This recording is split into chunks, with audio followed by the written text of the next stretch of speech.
রাজ্যে ঐতিহ্যবাহী খার্চি পূজা শুরু। পুরাতন আগরতলার পুরনো হাবিলিতে লক্ষ লক্ষ মানুষের ভিড়। জাতি জনজাতি সকল অংশের মানুষের মহামিলনে চতুর্দশ দেবতা মন্দির সৌভ্রাতৃত্বের বাতাবরণ। ত্রিপুরার অন্যতম প্রাচীন রাজবংশীয় ধর্মীয় উৎসব খার্চি পূজা প্রতি বছর আষাঢ় মাসের খয়েরপুরে চতুর্দশ দেবতা মন্দিরে খার্চি উৎসব পালিত হয়। ত্রিপুরার মাণিক্য রাজারা চতুর্দশ দেবতাকে রাজ্য রক্ষক দেবতা হিসেবে পূজা করতেন। খার্চি শব্দটি এসেছে ত্রিপুরী ভাষা খা অর্থাৎ পাপ এবং চি অর্থাৎ নাশ থেকে। পাপের বিনাশই এই উৎসবের মূল উদ্দেশ্য। হিন্দু ধর্মাচার ও জনজাতীয় ঐতিহ্যের মিশ্রণে গঠিত এই পূজা মূলত অপবিত্রতা দূর করে পুনরায় শান্তি সম্প্রীতি ও রাজ্য রক্ষায় রাজন্য আমল থেকে হয়ে আসছে। উৎসবের প্রথম দিনে চন্তাই ও মন্দিরের সেবায়েতগণ 13টি দেবতার সোনার এবং একটি রূপোর নির্মিত দেবতার প্রতিমা মন্দির থেকে বের করে খয়েরপুর সংলগ্ন নদীতে স্নান করান, যাকে ঋষানি স্নান বলা হয়।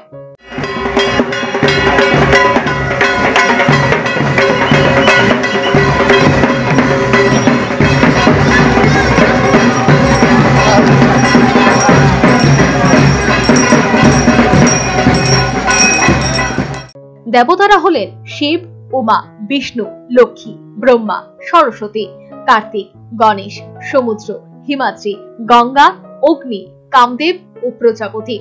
স্নানের পর মন্দিরে এনে 7 দিন ব্যাপী আচার অনুষ্ঠান, যজ্ঞ, ভোগ ও আরতি চলে।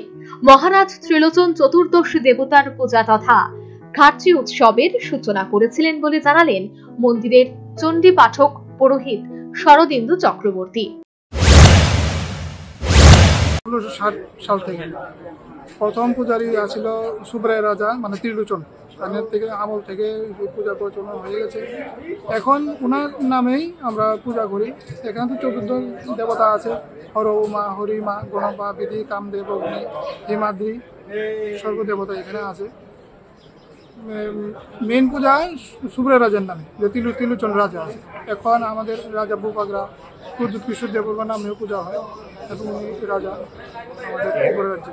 কয়দিন থাকে 14টা ঠাকুর কয়দিন থাকে এখানে, আর বাকিগুলো কালকে সন্ধ্যার থেকে আমাদের স্নান যাত্রা শুরু হয়েছিল।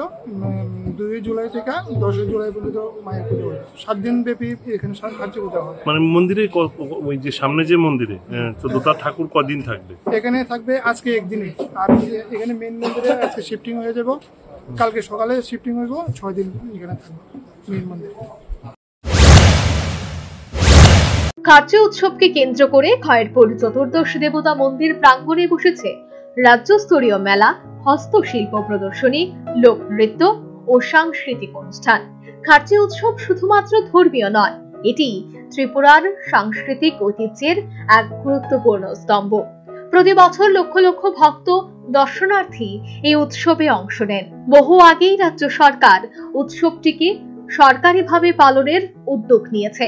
এর প্রেক্ষাপট বর্ণনা করলেন উৎসবে উপস্থিত এক পূর্ণার্থী।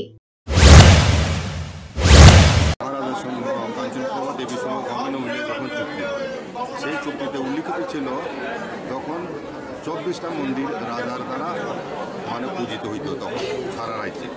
এই 24টা মন্দির তখন ভারত সরকার হাতে সমর্পণ করা হয় এবং তখন কথা ছিল রাজন্য যুগের যে পদ্ধতি, যে প্রথা মেনে পুজোগুলো হতো সেইভাবেই করতে হবে। সেই দায়িত্ব গভর্নমেন্ট নিয়েছিল এবং পূর্ণাঙ্গ রাজ্য হওয়ার পরে রাজ্য সরকার উপর এই দায়িত্ব, এবং এই কারণে এই মন্দিরের সেবায়ত হচ্ছে পশ্চিম ত্রিপুরা জেলার জেলা শাসক। উনি সেবায়ত এই মন্দিরে। এখানে সেবায়ের সেকশন আছে। উদয়পুরে যেমন উদয়পুরের ত্রিপুরা সুন্দর মন্দির, সেখানেও সেবায়ের আছে, গুমতি জেলার ডিএম। তাই এইভাবে রাষ্ট্রীয়ভাবে এখানে দেখবেন ব্যান্ড পার্টি আছে, বলির সময় ব্যান্ড পার্টির সহযোগে, এবং তখন আকাশে ব্ল্যাঙ্ক ফায়ার করা হয়। আক্ষরিক অর্থে খার্চি উৎসব বর্তমানে এক রাষ্ট্রীয় উৎসবে পরিণত। ত্রিপুরার আত্মপরিচয় এবং ঐতিহ্য সংরক্ষণে খার্চি উৎসব এক অমূল্য নিদর্শন। সর্বোপরি জাতি জনজাতি সকল অংশের মানুষের সৌভ্রাতৃত্বের বার্তা দিয়ে পুরনো হাভেলির চতুর্দশ দেবতা মন্দির প্রাঙ্গণে খার্চি উৎসবের সূচনা।